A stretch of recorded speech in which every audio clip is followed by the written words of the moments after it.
Well, hey, everybody. Welcome back to the Everything Real Estate Show. I have an awesome guest with me today, Mrs. Jessica Spiteri, and it's an awesome story. It starts with her living in Toronto and a background of accounting and running a restaurant to moving to Windsor and investing here and becoming a realtor. And more importantly, a story of hope and inspiration and what people can do when their back's up against the wall or they have some obstacles that they got to overcome in their life. And just digging into your faith and serving people and loving them and how that can help you come out on top. So anyways, I think you're going to love this discussion. I did, and let's go. My name is Cody Kraus, and I'm a real estate broker owner that's obsessed with everything real estate. Investing, building, selling, developing, farming, you name it. I've been doing this since I was 18 years old, and I've learned a ton through trial and error, and I've met some of the coolest people ever. This is a show where I invite these people on to talk about their experiences and mine, plus everything else real estate. Let's go. Well, welcome back, everybody, to another episode of the Everything Real Estate Show. Today, I have Jessica Spiteri on with me, and I think you guys are going to enjoy this conversation a lot. So before I take it away, who is Jessica? Well, first of all, Cody, thanks so much for having me. Yeah, no problem. Excited to be here. Good. Who is Jessica? 27, 47, actually. I wish I was 27, but 47 years old. Originally from the GTA area. Yep. And now I live happily in LaSalle. Married, with a lot of interest and a lot of passion for the real estate industry. Cool. So let's dial that back a little bit. Okay. So you're from the GTA area, Mississauga specifically? I grew up in Toronto, and okay. Then eventually ended up in Mississauga, yeah. Okay. Now, you were not always a realtor. No. You've had a couple prior lives as far as your professional life goes. So originally CPA, you were a chartered accountant? Yes. Okay, so what got you into accounting? I was really good at it. Very detailed, meticulous person. Yep. Those were the courses in school that I seemed to excel at. So you're a numbers person. Numbers obviously. person, very much so. Ended up sitting down to write the national exam in 2010. Yep. So it's called the UFE at the time. Okay. There were 2 provincial qualifying exams to be able to sit down and write that. So ended up passing that in 2010 and worked for Ernst & Young, one of the big 4 accounting firms at the time. They had their tower at Bay in Wellington at the time. And I worked in their audit and assurance department. 2 of my bigger clients were Morguard. So they're based out of Mississauga, and they're one of the larger investment companies in Mississauga. They own a number of hotels, malls, and then RioCan, which is the second largest national REIT. Commercial properties mostly. In all of Canada. So those 2 clients took up the majority of my time. As they would. Yep. Yeah. I'd end up on site one quarter to the next, and I was exposed to a lot of great intel on what makes a successful commercial investment business. Okay, so you got your CPA license. Yep. And then started with Ernst & Young, and they were like, hey, we got a job for you, basically auditing REITs. Yes. Did you have any knowledge of the real estate investing industry before that? Like, accounting is very broad. Yes. Like with a lot of special interests in between, right? Was real estate one specifically that you wanted to practice, or they would just like, hey, we have a spot for you here? They had a spot for me, and they gave me the choice, and it was a good fit. That was the client that I chose to be on. Cool. And it was a great move for me because I've always had an interest in real estate. I had at the time bought and sold a number of my own investment properties in the GTA on a very small scale. Yep. And always wanted to learn more about it. Cool. So you got some real world experience just dabbling in it yourself. Yep. And was it like duplexes, single family homes, Single rental family properties? at the time. Yeah. Yeah, income suite, single family with an income suite. Okay. And then you got exposed to Bay Street money. Yes. And whole different world. Very different world, I can imagine, because coming up with the money for the down payment is not the issue, which is what most, wanting to get into real estate investing people struggle with, right? It's okay, where does the initial capital come from? They have no issue with the initial capital. It's finding deals to allocate the capital to, right? And I would imagine it, like a lot of it's cash flow and all that kind of stuff that we would look for as, mom and pop investors. But at the end of the day, they have to satisfy shareholders, where we just have to satisfy our own household, right? Exactly. So what are some things that maybe they would look for that we wouldn't think to as a smaller investor? I mean, it's the same basic things that we would look at, but in a much larger scale. It's location, right? Being very strategic, being close to certain major arterial roads, Cap rates. schools. Yeah. They're very, very strategic in their acquisitions and their dispositions and their timing. And just being on site, getting exposed to their cultures and Yeah. their internal controls, it was very interesting to watch Okay. real estate on that scale. No kidding. And so you got paid to practice it a little bit. Yes. I Yeah. like that. And this is going to lead into more questions too. But now there was another side of your professional life in the GTA also, which Yes. was you owned a restaurant. Yes, I did. And this happened while you were an accountant. Yeah, well, a little bit before. Okay. So I had a business partner at the time, very successful, talented chef. And in 2007, we had the idea to open up a restaurant in 2008, which we all know that was a great year in the Financial economy. crisis, yeah. So that was our launch, was 2008. So it was actually three partners, myself, the chef, and I was supposed to be more of a silent partner. And we had a third person who was going to manage the day-to-day. Yeah. By 2011, so I was well into my career with Ernst & Young at the time, and not really involved day to day in the restaurant. But by 2011, the restaurant was in serious trouble. Yeah. We lost that third partner. He kind of stepped away from the business, and I had to step in to save it, basically. So from silent partner to To working partner. full on. Okay. And that was very eye-opening at the time. You know, I accredit a lot of, I would say, my current successes to my experiences in the restaurant industry and that situation in particular. Because I remember walking into that partner's office and looking at stacks of unopened, CRA mail and utility bills and realizing that, we were in a bad spot. Yeah. We were hundreds of thousands in debt, with a couple of months left before we probably had to close the doors. And those are moments where you feel despair, really, Can and imagine. panic, Yeah. right? And I'd never been in that kind of a situation before, right? And there was a lot of personal money tied up to it, personal guarantees tied up to it. So I had a very pivotal And emotional Yes. input too, right? Like, what did I do? What did I get myself into? Like, this time. is all my life savings. I've worked so hard for all this. Big time. Do we let it fold or do we jump both feet in? Like, Yeah. and I mean, corporate auditing of REITs to working partner in the hospitality and service, and like very, very different Very skill different. sets, right? Very different. Did you already have the hospitality and service skill set? I did. I mean, Okay. that was my part-time gig all throughout school. Okay, so it wasn't brand new. Wasn't brand new to me. Okay. But and the problem-solving skills, right? I mean, those are the things that are transferable. It doesn't matter where you go, right? You can take Yeah. those skills. If it's a sink or swim situation and you have the ability to troubleshoot and problem solve, that's going to serve you. It doesn't matter what industry you're in or what you're doing, right? Okay. But at the time, I really didn't know how we were going to pull ourselves out of it. And I had a very pivotal conversation with one of our VIP clients, so to speak. He was very successful. He loved our place, Yeah. loved coming in to dine, and knew he had the money to bail us out. So I called him to have a sit down to see if there was some way he could help us out of this. Didn't even get to that part of the conversation because he looked at all the facts and said, "You guys will be great. This is a no-brainer. Like, this is a great spot. You two know what you're doing. You can fix this." And he said it to us in a way where we believed him. It wasn't just like an encouraging sort of, "You're going to be okay." There was a And confidence where there you're was like, a confidence. Yeah, you're where, right. We can. like, we can do this. Can we really do No, this? we can.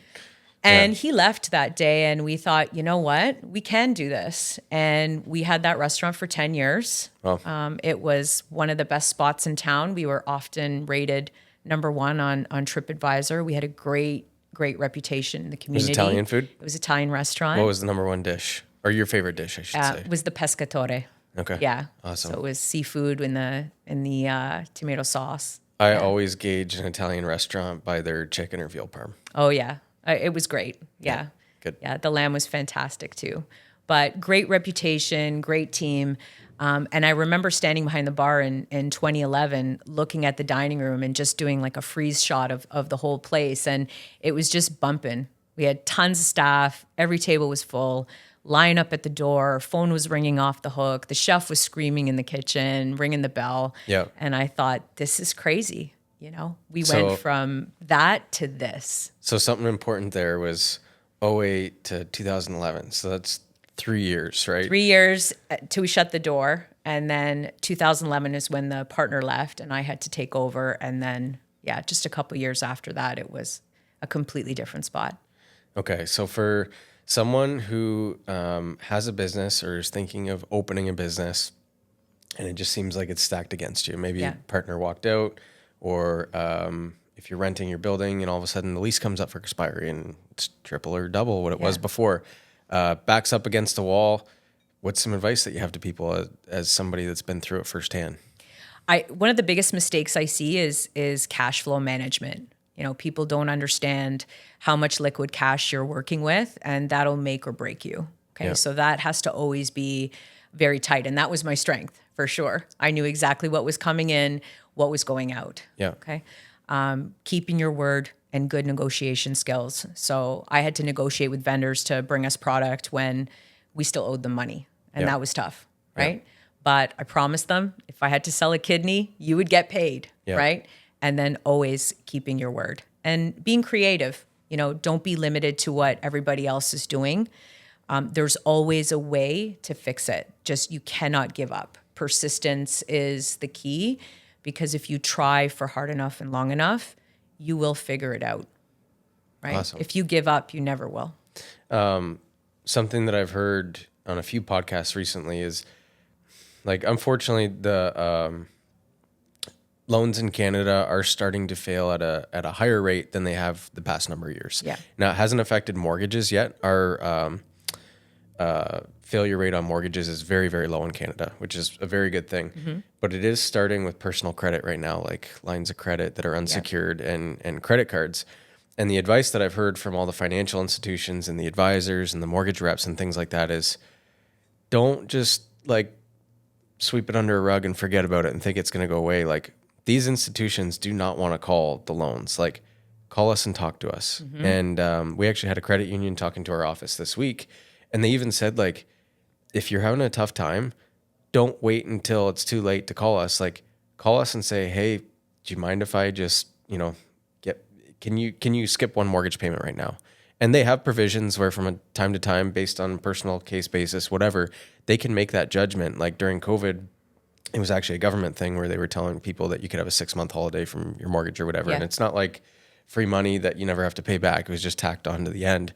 But a lot of these institutions are like, no, proactively handle it. And I get the feeling that that's exactly what you guys did. You sat down and looked at the numbers and you're like, hey, we have an issue here. Let's talk to the vendors before all of a sudden we're in huge arrears. 100%. Right? So let's have the proactive conversation with them first, give them that personal guarantee, get the confidence in us. Don't go and hide from them. You can't hide from it. You get can't in front of the sweep problem. it under. You can't procrastinate it. You have to get ahead of it and work with the people around you to make a path to get out on the other side of it. We had to do that with our landlord, So we're like, okay, we owe you this much. We're going to be on time with rent going forward, and we're going to cut a chunk of that every single month until we paid it off. We paid off everything. Yeah, and I mean, they want all the businesses that are renting land from them to succeed, obviously, too, right? Nobody wants a person to struggle with paying their lease or their loan or whatever. And if it's successful, they actually want a part of the success story too, right? True. Well, it was my location that really helped them do well and and all that kind of stuff. Because if you have like a restaurant or a location where it seems like a restaurant's just never worked there, like every 6 or 12 or 18 months, there's another business opening and then folding, then everybody goes, well, don't open a restaurant there because nobody can make it work, right? Yeah. So they obviously want it to work too.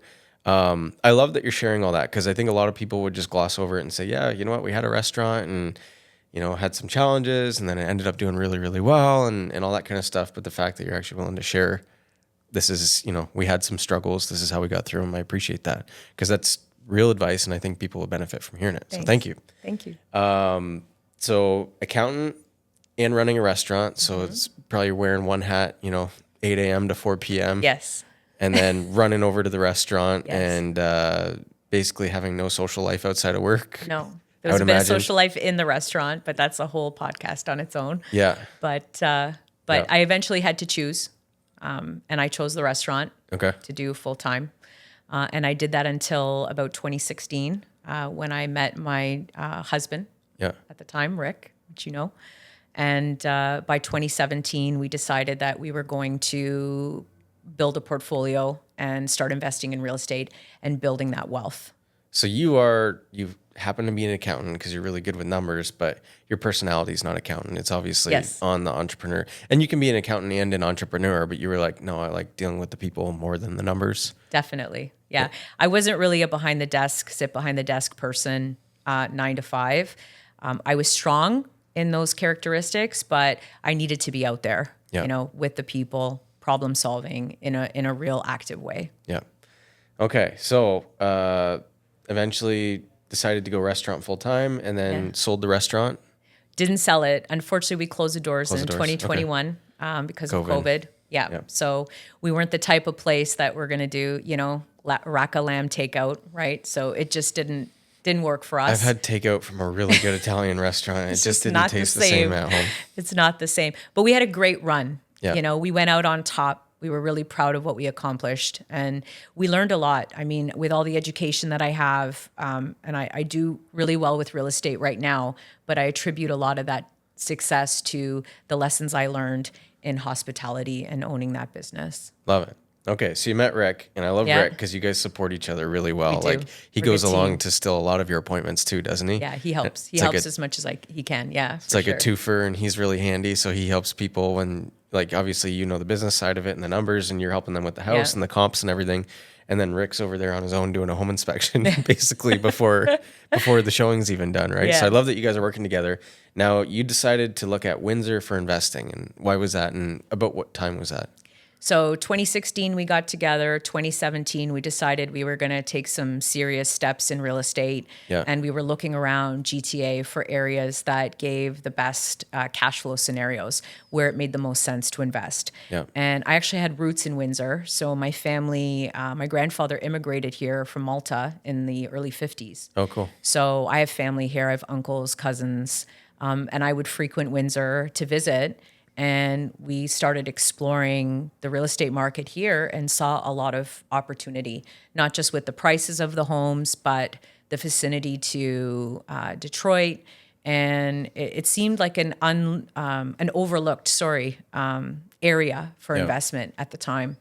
So we decided that Windsor was going to be the place where we would build a portfolio and plant roots as a family. Toronto's prices were really running from basically 2010 to 2018 is when they kind of had their correction in pricing. Mm-hmm. So if you were looking for cash flow positive in Toronto, probably didn't exist. No. I mean, we took a couple swings in Hamilton and just the numbers did not make sense. Yeah. I know the saying at the time was drive until you qualify Yeah. for people from Toronto, right? So that was literally I haven't heard that before. It's really good. the advice that people from Toronto gave was, well, if I can't afford in Toronto, Yeah. I'll drive to Mississauga. I can't Yeah. afford Mississauga, I'll go to Brampton or Hamilton. I can't afford there, well, I'll drive to Kitchener. If I can't, and it was drive until you qualify. And as Yeah. you went down the 401 from Toronto, markets got cheaper. And eventually you get to exactly. Windsor and it's like, well, if you couldn't work in Windsor, then you're probably gonna have to go to like Thunder Bay or something like that, Exactly. right? But that was the saying at the time. It's funny that you didn't hear that because I always heard that from people in Toronto. Maybe it was from the mortgage brokers, maybe not from the realtors. But so you looked at Windsor. We had roots here. Identified some property that could work from a cash flow basis. Your timing was probably perfect on that because I think know so. that our market really started to pop. It was 16 first, but the really crazy year was 2017. And I think that's because there was such a run on pricing in Toronto in 2017, building up to that 18 correction, that we just had retirees coming here like crazy, investors coming here like crazy. And then their prices corrected a little bit, and we saw a little bit of a drop in the retirees coming in 18, but we still saw a lot of the investors. And then we got to COVID, and then it was like, okay, well, free money and 2% mortgages and all that kind of stuff, and they kind of took off. But you were investing in Windsor originally, and then you ended up moving to Windsor too. Yes. Okay. Yeah. So we bought a couple properties in 2017. Yeah. We bought a lot from a builder, decided in 2017, and we moved here officially in 2018. So I ended up promoting my head waiter to replace me at Yeah. the restaurant. He arguably did a better job than me because he was younger and cooler than me at the time. So he ran the place for me as my GM, and I was able to step away and start something new. Cool. And you didn't have your real estate license first, No. right? So you bought a couple of rentals and you're Yes. like, you know what, I kind of like the idea of this as a career. Yes. Yeah, definitely. So I had the option to go back into accounting, which didn't really excite me. Yeah. I certainly was not going to open another restaurant. I was tired from that for Yeah. sure. So I always was interested in delving into real estate in a more serious way. And getting my license just seemed like a very natural fit. I knew I would be the type of agent that could really, truly help people. Yeah. Right. And I've got a background to support the advice that I'd be able to give them. So I thought I'd try it out, something new. It's a new challenge. I got licensed in early 2019. Now, were you still living in Toronto when you got licensed? we had You were moved here. here. Okay. Now, real estate, I was telling you this before the show. I like most of the people that do well in real estate or think that they're going to do well and are optimistic about getting into it typically have really deep roots in the community that they're in. They're familiar with all the streets and the nuances of the areas, well connected, whether it's from family or from prior businesses or jobs or whatever. Yeah. I mean, you had some connections, but not like some where, oh yeah, you know what, Jess, we're going to call you, like, and all of a sudden you're going to start getting tons of referrals from friends and family because there wasn't a lot of them here, right? No. So how did you start selling property to other people? Like you were already investing, you were building a home and all that kind of stuff. But how did you start meeting clientele and what gave them the confidence to work with you? If it was a brand new relationship, hadn't met you before, you're Yeah. brand new in real estate, you're new to the area. What did that look like? It was a grind for I bet. sure. Yeah, it was an uphill battle. And I remember feeling, it's funny, I tell new agents all the time, because I've got a good reputation now in the industry. But at the time, I felt I'm going to be the only agent in all of Windsor that never sells a home. Right, the first 6 months was just like, how does this happen? Like, how do you do this? Right? Was it similar to the time when you walked into the Yes. restaurant and saw the stack of Very bills similar. and you're like, And it's funny, we as humans, it's like we learn these lessons and yet we seem to start again with them, right? Yeah. Where something seems so impossible, right? yeah. It's And a that's very not high everyone. value. A lot of people would, they love the idea of taking the plunge, but it's hard to leave that steady paycheck, especially if it's something like CPA. You would have gone to university for a long time for that and worked really, Yeah. really hard for that too, right? Yes. Probably not a really easy thing to walk away from, the old golden handcuffs. Yep. But sorry, I interrupted you. No, Go on. that's okay. Yeah. So first 6 months, I'm not going to sell a Yeah. house. What did I do? It was very tough. But, it really is all about getting out there, networking, having genuine conversations with people, doing those open houses, being involved in the office conversations, right? Yeah. And then when you do get an opportunity, you take really good care of that opportunity, right? Yeah. And I think it stems a lot from my faith as well. I'm Christian, and my faith is very important to me, right? Yeah. And the basics of that faith is treat others how you want to be treated, Yeah. right? The old golden rule. That's it. Yeah. And service, right? Truly serving others. This is not about your own interests. So every single investment or residential opportunity that I had, that's how I approached it. And that's how I approached the people. And I developed really good, strong relationships very quickly, right? Awesome. Because word travels, right? Whether it's good news or bad news. And bad news usually travels quicker. Yes. Yeah. Yeah. We did a devotion at our office meeting just this past Wednesday, and it was on the aroma. So aroma of the spirit and Yeah. things like that. And so we're a bunch of realtors sitting around a table. And so naturally you take what you just read or just listened to and you apply it to your daily life. And our daily life is selling real estate and interacting with other humans. And I think of the old commission breath saying, yeah. right? People can smell commission breath through the can. phone. And it's very relative to the aroma thing. And when someone has their self-interest over top of the people that they're supposed to be helping, people can smell it. I know that's a stupid way to say it, but can. it's obvious, right? It is might obvious. just be like a Yeah. weird feeling like that might not be the advice that they should have Yeah. given there. That seemed like the advice that would benefit them, not necessarily me. Yes. So yeah, Yeah. treat others the way they want to be treated. And I think when you put people ahead of the deal, it's very evident. Yes. So who are your clientele? Is it investors like yourself? Is it families? Is it builders? It's mixed. It's very Yeah. mixed. Okay. I tend to help a lot of investors because I speak their language, Yep. and I've been through a lot of the successes and the pains of real estate investing. So I understand what they're looking for and I can help them get there. Right. Yep. And a lot of families because I do care and I do take good care of people. So they feel comfortable referring me. And a Yeah. lot of my business now is referral. It's funny, I got a buy and sell transaction about 6 months ago, and I had a lady that I had taken care of the year prior. She literally called me and said, "My sister's selling, needs to buy, and you're going to help her." Like it wasn't even a. Can you please? It was. Or I'm going to tell her to interview you. Yeah, it wasn't even anything. It's like, okay, so I set it up. So go there, sell the house, help her find something. It was like she already arranged it. Yeah. It was that strong of a referral. So, and that felt good. Like it felt very, like the trust was there. And right? aren't those the best referrals They rather are. than like someone at 2 a.m. clicked a Facebook ad that they didn't Yes. even mean to click, and then you get the cold lead, and then you got to call them 5 times. Like, no, wouldn't it be better if you have an advocate in your database or your clientele, your past clients, and they're like, no, 100%. you're helping the rest of my family because you did such a good job with me. Like, that's the best. It is the best. Yeah. Yeah. So my clientele's a mixed bag.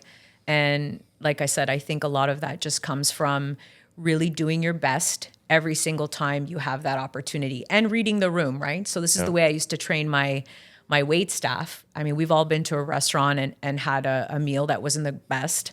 But when the server comes by, they'll ask you how everything is and you say, "Oh, it's fine," right? Because you don't want to get into it, right? Yeah. So I said, don't look at what they're telling you. You got to read the room, read Yeah. the body language.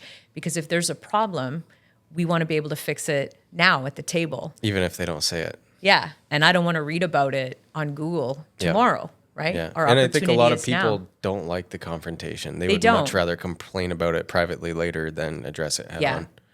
Yeah. But I think those skills have helped me now immensely in real estate Yeah. because I feel like, I can even read what my clients aren't telling me and they're comfortable talking to me. Right. But, I had a situation, if I can share it, it was a couple Absolutely. years ago.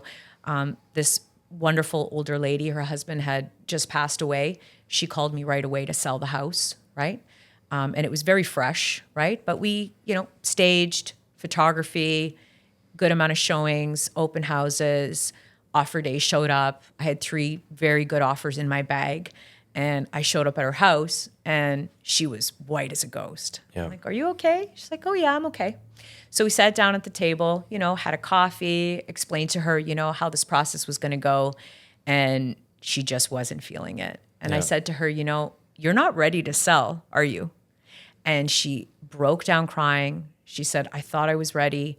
But now that it's a reality, I think I rushed into it." And, and the memories, I'm like, "You haven't signed anything. You don't have to do this. You don't have to do this." Yeah. Right? She's like, "I don't." I said, "No, you don't." Right? You call me when you're ready Yeah. and then we'll do it. Right? And a couple years later, we sold the house. We sold it for more. It was a better market. But I thought, if I hadn't asked her or prompted that, would she have just signed one of those contracts? Well, and what remorse would she have had later? Yeah. If she was, and so that was probably part of the healing process for her, was staying in the home longer. Yeah. So read the room, right? Yep. And it does work for you because she's referred me out, right? So Yep. taking care of people, it's the right thing to do, right? At the end of the day, it doesn't matter what we amass in this life, money, properties, likes, following, whatever. Yep. We don't take it with us, No. right? And giving that advice might not pay you today, but you can sleep at night. I can sleep at night very And well. I sleep well. sleep very well. Yeah. Yes. Good. Love it. Now you touched on something that was I speak their language, right? When you're talking about investors. Yeah. I found that was huge in my career. And a saying I've heard a lot recently is competency creates confidence, right? And so if you have confidence without competency, I think people can pick up on that. They're like, Yeah. "Oh, she's just a really arrogant person," or "He's so cocky," or whatever. But if you're humble about what you know and you're sharing it in a manner that's helpful, people pick up on that and they're like, "Oh, you're talking like net operating income, cap rate, Yeah. like you're talking about cash flow, you know what the cost of debt is, you understand the financing terms that are available to, holding corps or operating corps or, people just trying to get mortgages in their personal name and all that kind of stuff. Once you start talking that language, you've already overcome like the whole interview stage where it's like, I wonder if they're qualified to help me and all that kind of stuff, right? Right away, I would imagine they're going to gravitate when you start talking investor talk to an investor. How has, I guess, being an investor kind of helped your sales other than being able to talk the talk? I think that just giving that honest advice, right? So investors, I mean, it depends on how seasoned they are, right?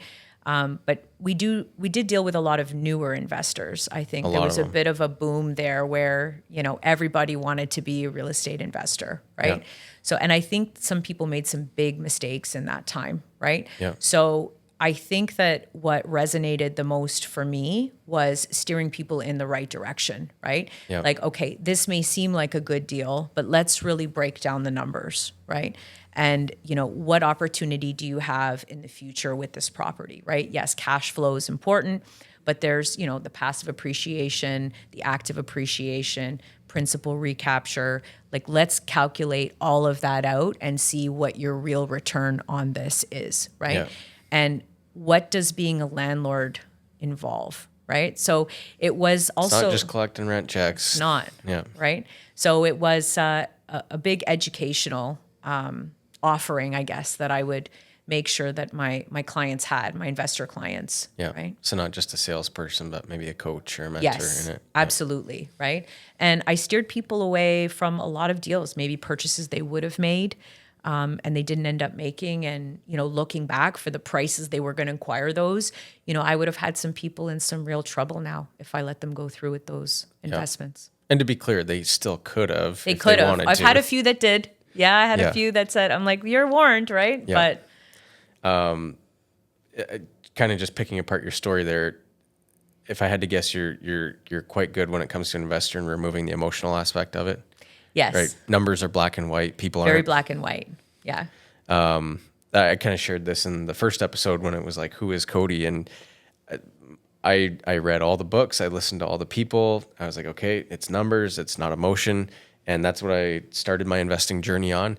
And then it was so easy in the hype of COVID to be like, yeah, cash flow doesn't matter anymore. Like interest rates will never go up. It's just, property's going to appreciate to the moon and there'll never be a bust cycle and all that kind of stuff. And so the ones where I let my emotion in instead of the black and white decision making, does it make sense or not on a cash flow basis? What if interest rates change? What if properties don't keep appreciating? The times I got burned was when I abandoned the, what's the right way to say it? The fundamentals. Yes. And let emotion creep in. Yeah. Anytime I've guided with fundamentals and kept emotion out of it, it's worked for me. And I think when you're dealing with investors, it's a lot easier to remove the emotion. But when you're dealing with people where it's their primary residence and things, and like your story about the older woman who was widowed, right? Emotion's at the forefront there, and you got to be sensitive to that in that scenario. And then it's a whole nother position when you're working with an investor, building or selling off a portfolio. There's zero emotion in this. It's only numbers and that's it, right? And you might have an attachment to maybe the location for some reason, or maybe to some of the tenants you've built a relationship. But at the end of the day, it is a business decision. It's not. I've always had this thing where I'm willing to overpay for my own primary residence, even though I always tell people that they shouldn't do it. Yes. So I've had people go, Cody, would you offer this price for this house? And I said, well, hang on. Are you asking me like as a realtor and the advice that I should be giving you, or an investor and the advice that I should be giving you, or like dad and husband? What Cody? hat am I wearing? Yeah, because if it's like I'm buying a home for my family, I'm like, if that's the home that I want, I'm going to pay for it. And I don't care. I'll pay 5 or 10% more than someone else if there is competition. When it came to being an investor, I was like, well, no, this number makes sense and this one doesn't. Exactly. It's really easy. Yeah. But yeah, that's a tough one. You got to remove those sometimes from each other. You do. And at the end of the day, you're still dealing with people, right? So the emotional aspect is there, right? It's always sort of there in the background, but you're right. It is numbers, it's fundamentals. You make sure that they fully understand what they're embarking on and what could go wrong, right? Yeah. And, because there's great benefits to being a real estate investor. It's the best way to build wealth, in my opinion. Yeah. But it's not easy. It's not without its daily challenges. So For sure. you got to be ready for those. Yeah, and it's not liquid like a stock where I don't like the way the company's being run, so I can just hit sell and it's gone today, right? Yeah. No, you know what? We might have tenants that aren't paying rent. Well, good Yeah. luck selling your property while your tenants aren't paying rent or whatever. There's lots of scenarios that we can We get acquired into. a great building, a small building, right, for a great price. But we inherited, the prostitute, the drug dealer, right? We had one actually a legacy tenant that just recently passed away. God rest his soul. But we just found out he was a convicted murderer, right? We just found out that from his family, right? Yeah.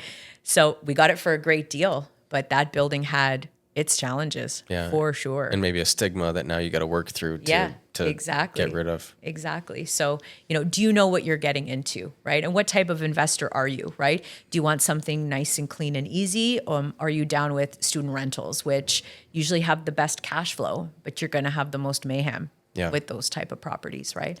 So what's your tolerance? Yeah. Or your appetite for upkeep and maintenance. Exactly. And when you're dealing with like newer condos, for example, cash flow is not the greatest, but the calls you get, the sweet old lady, Cody, there's a light bulb out. Yeah, or, exactly.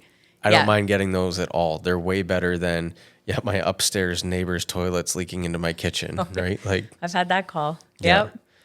Yep. There's a book called The Real Deal, and it's written by a gentleman named Faisal Susiwala. He's a realtor, I believe, from the Kitchener area. And if I'm not mistaken, when he wrote the book, I think he was the #1 realtor in Canada, and it might have even been Remax at a global level. Don't quote any of that, but really impressive and kind of interesting. His book was his theory on how he built a really successful real estate career, but then also his investing advice. And his advice was don't be the rich dad, poor dad landlord, as he called him, because he said the students of Rich Dad, Poor Dad, which is one of the first books I read, and I think one of the first investing books most people read. But he said the Rich Dad, Poor Dad investor focused so much on cash flow and retiring and getting out of work and living off the cash flow from their properties that they often bought the properties that needed the most upkeep. And then they were often not willing to pay the professional to come in and do the repair and try and do the repair themselves or find someone to do it cheaper. And his advice was, no, buy good newer properties in good newer neighborhoods. And you're not going to be able to retire as early, but maybe you don't want to retire early either. He's like, if you love what you're doing, then who cares about this goal of just not working anymore? If you buy good properties in good neighborhoods that are in good condition, then you're going to have a lot less headaches. I'm like, I can't imagine not working ever. Yeah, me Right? neither. Yeah. Well, and I could if I didn't like what I do, but since I love what I do, I'd be like, well, what am I going to do now? Agreed. Yeah, So- agreed. Okay, so we covered your prior life, Yes. getting into accounting, owning a restaurant, then starting to invest in Windsor, then moving to Windsor, then starting a real estate career. Anything else you want to share with our audience while we have them?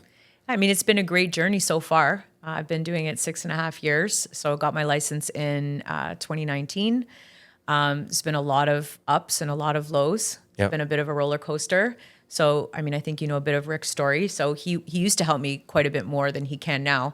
He was in a motorcycle accident in 2019. Probably a year after that, I was diagnosed with breast cancer. I'm all good now, thank God. But, Praise God. went through the chemo and radiation and all of that. I was rocking the bald look for a while, right? Yeah. Not that too many people saw that. But again, I think always going back to my faith and my experiences with the restaurant is it doesn't matter how hard things get, you can get through it. Like there's a way to get through it. And I still continue to be successful in real estate. Loved doing what I was doing, taking care of people, and was able to get through all that and keep going. Cool. Yeah. Love that. Then COVID. I mean, there was all of that we all changes. had to go through. So it's been Excuse me. quite a ride. Yeah, no Yeah, kidding. if I look back, But it's part of who you are now. Right? absolutely. Yeah, absolutely. Well, that's amazing. Yeah. Well, thank you so much for joining us today Yeah, thanks for and having sharing me. your story. This was fun. Yeah, thank you. Thanks for listening to the show, folks. Please keep in mind that this show is not offering legal, financial, or accounting advice, but rather opinions and experiences in the world of real estate from the host and the guests. If you're enjoying the show, please rate, review, and share with your friends and colleagues. And if you think that there's someone that needs to be on this show, please feel free to connect them with me. Or if there's a topic that should be discussed, feel free to let me know. Thank you so much, and bye for now.